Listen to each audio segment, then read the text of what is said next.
pray a lot. Whenever I start to feel nervous, I close my eyes or look down at the ground and I just start praying, or I look up at the sky and I start praying, and I just ask God to be with me and just know that He's there protecting me.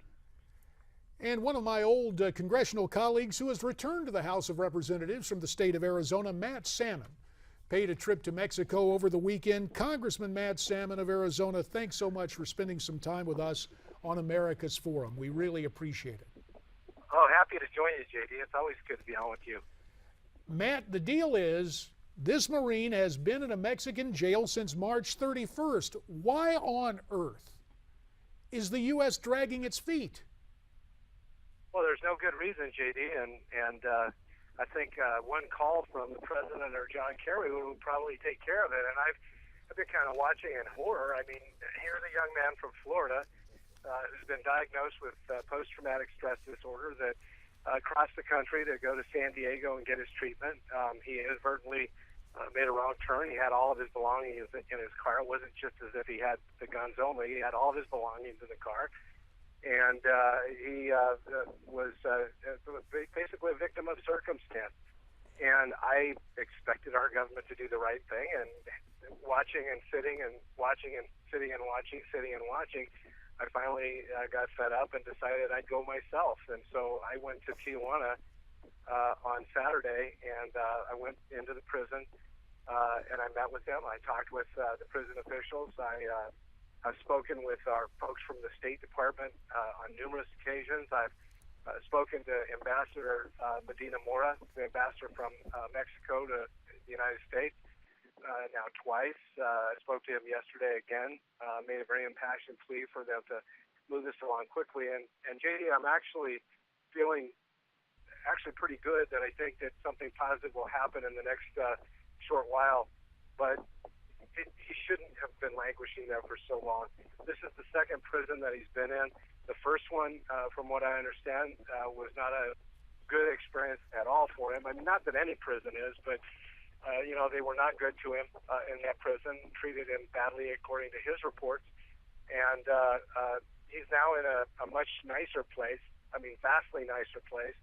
And I wanted to see from my own two eyes how he was being treated and how he was. As you played on your clip, he's a man of faith, and I think that's getting him through. And I just instantly took a great liking to him. He's a wonderful young man. He's an American hero, and he deserves better from his country. Given all these horrific things we've heard about his imprisonment, why do you think we've heard such little response from the administration at this stage? Well, the administration should be ashamed of itself. As I said on another news media outlet last night, the president has boldly said he has a pen and a phone, and he's the guy about hope and change. Well, my hope is that he'll change his ways and use his phone for something constructive for once in a while, and actually get this young man out of prison and back into treatment for his disorder.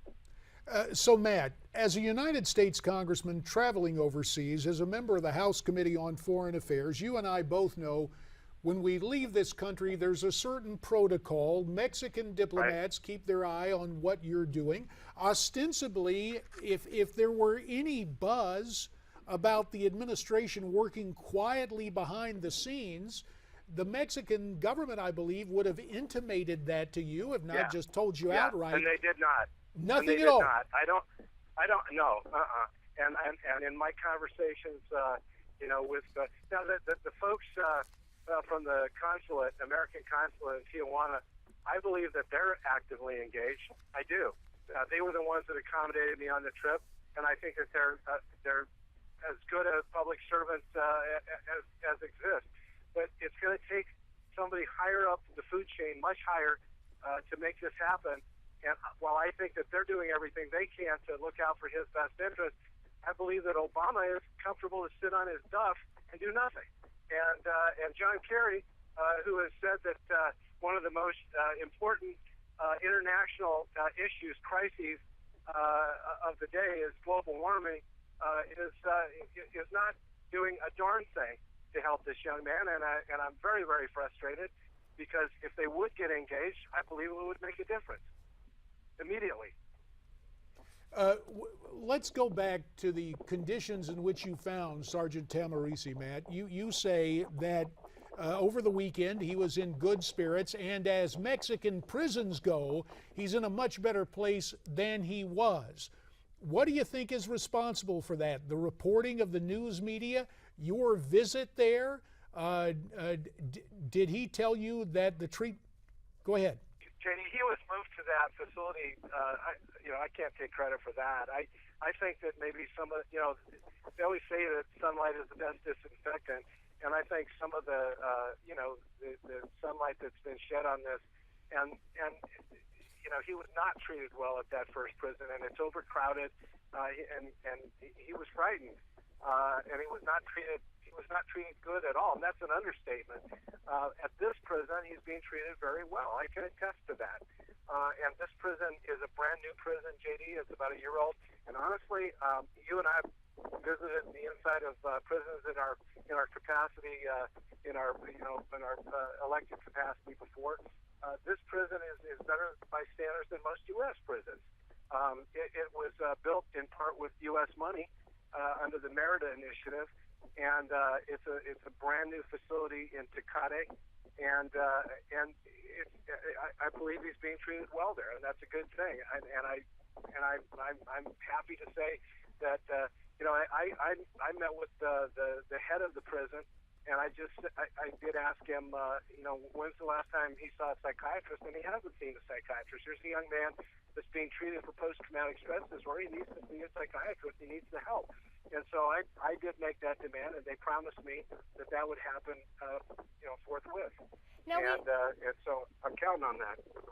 We know there's a petition right now on the White House website for his release, which now has, I think, over 100,000 signatures, which reads in part, the effect of this unjust incarceration on a decorated combat Marine is despairing. Why have we had little response from the administration regarding this? And, do you think this is going to have any effect? Well, it should, and from what I understand, there is some kind of rule with the White House that if it gets over 100,000, that then they have to do something. So my legislative director called yesterday to the White House to try to find out exactly what it means, and the White House hung up on her. Wow. The White House hung up? Wait, now this is something, Matt. The White House hung up on your legislative director? Yeah, when she tried to find out first of all, they put her on hold, and they jerked her around, and then they just hung up. And so, just like the Obama administration and everything else, they live in their ivory tower. They believe they answer to nobody. He's got a pen and a phone, obviously not a constitution because he doesn't care what that says. But, no, they don't care. And so we tried to get information on that yesterday, and we're not able to. My assumption, though, is that once it reaches the 100,000 threshold, that they're bound by some kind of White House protocol to do something, but unfortunately we couldn't get an answer. Well, yeah, it sounds like incompetence or rudeness of the White House. It sounds like leading from behind means making up as you go along and ignoring inconvenient people like fellow constitutional officers. Matt, before we let you go, a minute and a half left. Some interesting things floating around on Facebook. This equation, since we were talking about numbers and that 100,000 needed for the petition, it reads as follows from Facebook. Since Obama is willing to trade 5 Gitmo prisoners for 1 U.S. POW in Afghanistan, maybe he would be willing to trade 20 million illegal aliens for 1 U.S. Marine prisoner in Mexico. Hey, Matt, if you ever get the president on the phone, maybe you can suggest that to him. And just one other note, and then we'll let you comment. Another photoshopped spoof on Michelle Obama, remember, with the Nigerian girls, that Bring Home Our Girls hashtag. There's another. Right. Yeah, they have one saying U.S. hashtag U.S. Marine in Mexican prison. We don't care. Now, that's a tough charge. But you're saying the administration has shown uniform apathy, correct? We got about 30 seconds. To call them indifferent would be a compliment. Wow. Congressman Matt Salmon. These guys, I think that these guys are totally disengaged, and they've got other fish to fry, and I don't know what's more important than taking care of a U.S. Marine that served his nation proudly and in an honorable, completely honorable way, undisputedly honorable way. I don't know what's more important. You know, the Marines have a credo: we don't leave anybody on the field. It's too bad that our commander-in-chief doesn't live by the same thing. Well said, Matt Salmon. Thanks so much for your time. America's Forum will continue after this.